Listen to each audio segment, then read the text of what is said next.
In this video, we will be going over the header page. The header page contains the general information about your quote or order. To open up a pre-existing quote or order, either click the Edit Columns pencil icon for that particular quote or order, or you can double-click on that record as well to open it. If you would like to create a new quote, either click the New Quote to create a completely new from-scratch quote, or if you would like to create a new quote that's a duplicate of a already created quote or order, make sure that particular quote or order is selected and then click the Duplicate button. Once you open up the header page, you will see your emails and your order notes, as well as the taxes. All these default values will have carried over from the company information page. Below that, you have the shipping information. There are 3 different ways that you can enter in the shipping address of this order. Either manually enter it in, select from your saved shipping addresses that you have created in the company information page, or if you leave it blank, upon submitting your quote for order processing, you will be asked to confirm that you would like the billing address to be the shipping address. You also have job information, including the job name, job PO number, and the address of the job.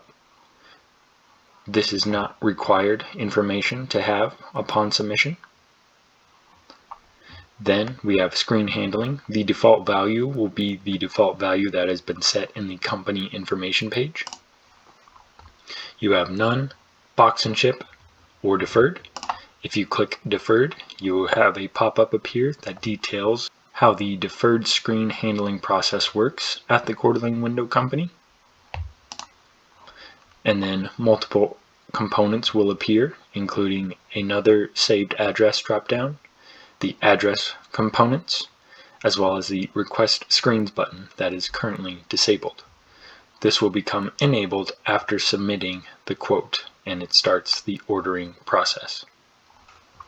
The same thing applies here for the deferred screen address as the shipping address. You have 3 different options. Either manually enter in the address, select from the saved shipping addresses, or if you leave it blank, then the shipping address will be the deferred screen shipping address after submission.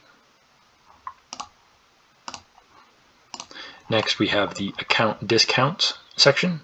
This will always default to primary initially, but if you have a sub-account with us, then you can select that sub-account here for it to apply to this quote. And then we have the markup section. You can select from different markups that you may have created in the markups page. Once clicked, the grid will populate with the markups that are in that particular markup package.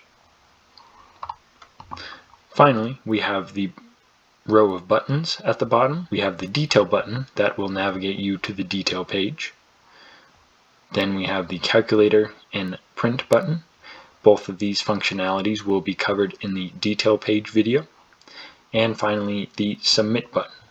Once you have all of your general information as well as your line items created in the quote, then click the submit button and this will begin the ordering process.